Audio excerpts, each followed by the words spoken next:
우리가 사랑한 작가들의 매혹적인 걷기의 말들, 걷기의 즐거움.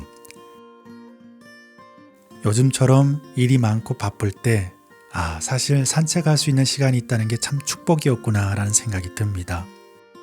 평소에 늘 가던 길도 주변을 조금 더 자세히 살펴보면서 걸을 때가 있습니다. 그러면 미처 보지 못했던 것들을 발견하기도 하죠. 때때로는 전혀 낯선 길을 가보기도 합니다. 이 골목을 돌면, 저기 코너를 돌면 어떤 풍경이 펼쳐질까 설레기도 하죠. 얽힌 실타래처럼 복잡했던 일도 산책을 하다 보면 문득 스르르 풀리기도 합니다. 이 책의 첫 번째 장은 헨리 데이빗 소로의 걷기인데요. 소로는 걷기, 산책을 순례길에 비유합니다. 어슬렁어슬렁 산책하는 사람은 진정한 순례자라는 것이죠. 저의 한 가지 소망이 산티아고 순례길을 가는 것이었는데요. 소로의 말처럼 문을 열고 나가면 제 앞에 늘 순례길이 펼쳐지고 있었네요. 잠깐 짧게 소로의 말을 한번 들어볼까요? 어슬렁거리다의 어원은 중세시대에 성지 순례 중인 척하면서 시골을 떠돌며 구걸하는 게으른 사람들이다. 아이들은 이런 사람들을 보면 저기 성지 순례자가 가네 라고 소리쳤고, 그래서 성지 순례자, 즉 산책자라는 말이 생겼다. 성지 순례 중인 척하는 사람들을 불황자나 게으른 사람들이라고 하지만 그들이야말로 내가 말하는 진정한 산책자이다. 그러나 어떤 사람들은 산책자의 어원이 땅 없는 사람, 즉 땅이나 집이 없는 사람이라고 말하기도 한다. 긍정적으로 해석하면 그 말은 특정한 집을 소유하지 않고 있지만 세상 전부가 자기 집이라는 의미가 된다. 이것은 성공적인 산책의 이유이기도 하다.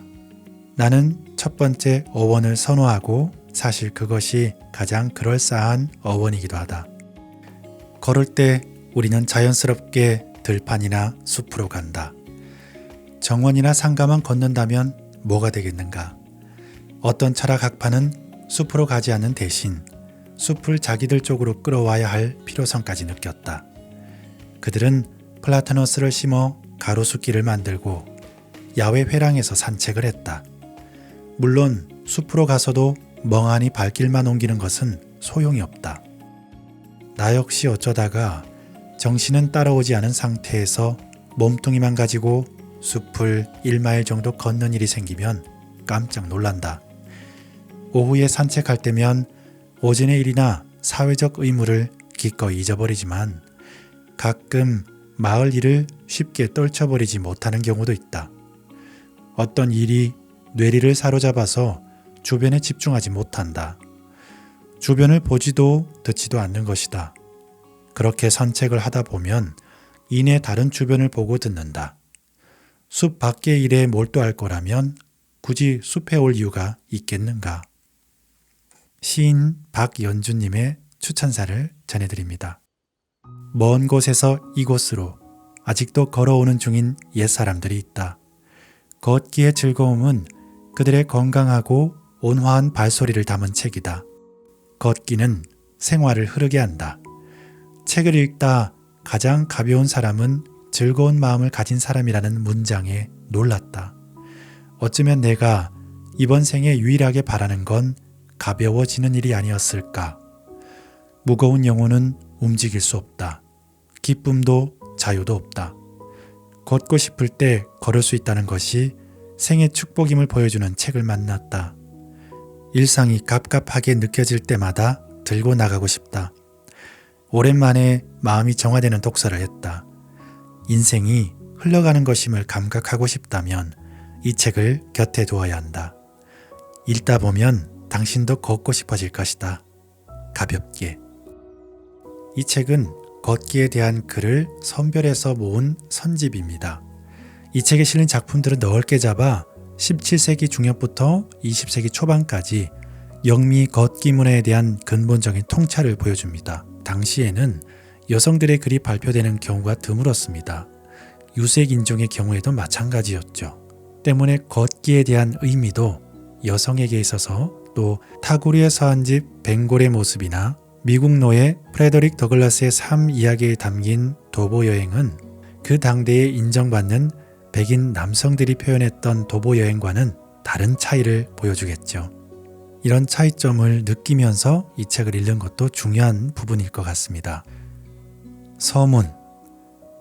혼자 걸어서 여행할 때처럼 완전히 살아있다는 느낌을 받은 적이 없었고, 감히 표현하자면 그렇게 완전한 삶을 영위한 적도, 그렇게 철저하게 나 자신이 되어본 적도 없었다.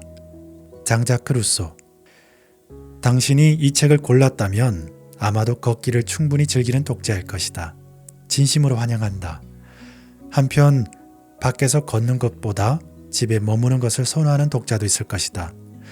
이런 독자는 산책하는 것 자체를 끔찍히 싫어하고 걷기의 즐거움이라는 제목 자체도 역설적이라고 여길 것이다. 산책이라 하면 시골 땅 여기저기에서 추위에 떨며 비를 맞는다거나 걷다가 자칫 발목을 접질린다든지 발바닥이 부르트는 것을 떠올릴 것이다. 더 나아가 파리 대왕에서처럼 외딴 곳에 표류된 채 패로 나뉘어 서로 싸우다가 성난 황소떼에게 쫓기는 상황 같은 끔찍했던 수학여행을 떠올릴 수도 있을 것이다. 포스트 모던한 세계에 살아가는 시민으로서 여러분은 걷기를 나 말고 남들이나 하는 일로 생각할지도 모른다. 헨리 데이비스 호르는 걷기에서 걷는 사람들은 만들어지는 것이 아니라 그렇게 태어나는 것이라고 했다. 그렇기에 여러분은 세상에는 두 부류의 사람이 있고 한 부류는 정상적인 사람들, 다른 부류는 소위 멸종 위기에 처한 이들로 다름 아닌 걷는 사람들이라고 생각할 수도 있다. 하지만 이런 분류는 많은 것을 놓치게 한다. 걷기와 인간을 떼어놓는 일은 실로 대다수 사람의 삶에서 큰 부분을 포기하는 것이나 마찬가지다. 대다수의 사람은 어떤 이유이든 어느 곳에서든 항상 걷고 있기 때문이다. 여기 실린 많은 글은 우리가 매일 할 수 있는 걷기에 대해 언급하면서 일상생활 가운데 걷기가 가져다주는 중요하고 귀중한 순간들을 알고 있는 개개인 작가의 경험을 기록하였다. 제니 오델이 아무것도 하지 않는 법에서 기록하듯이 어슬렁거리며 걷는 행위의 핵심은 무언가 새로운 것을 찾아 나선다는 것이다. 예기치 않게 낯선 길을 걷다 보면 시간적 흐름에서 벗어난 느낌을 받는다. 순간적이긴 해도 이런 장소와 순간은 피정해 온 느낌을 준다. 긴 피정을 마친 것처럼 다시 일상으로 돌아오면 모든 것이 달라 보인다. 이 말은 시골에서 걷든 도시에서 걷든 우리가 주기적으로 상쾌함을 맛보고 새로운 발견을 하게 해주는 도보 산책은 삶을 지탱해주는 가치를 지닌다는 것을 의미한다. 저자 수지 클립스는 서문에서 이렇게 마무리합니다. 독자들을 밖으로 불러내어 인간 존재의 토대가 되는 걷기에 대한 관심을 불러일으키고 더불어 스스로가 살아있다는 느낌도 심어줄 수 있기를 기대합니다. 그 정도면 이 책을 탐험할 만한 가치가 충분하지 않을까요? 라고요. 꾸준하게 땅을 밟고 나아가면서 지적인 균형감을 유지한다. 걷기와 산책의 문장들에서 발견한 자기만의 속도로 인생을 걸어가는 법. 한 손에 이 책을 들고 산책을 나가는 여러분을 상상해 봅니다. 오늘 수지 클립스의 걷기의 즐거움을 전해드렸습니다.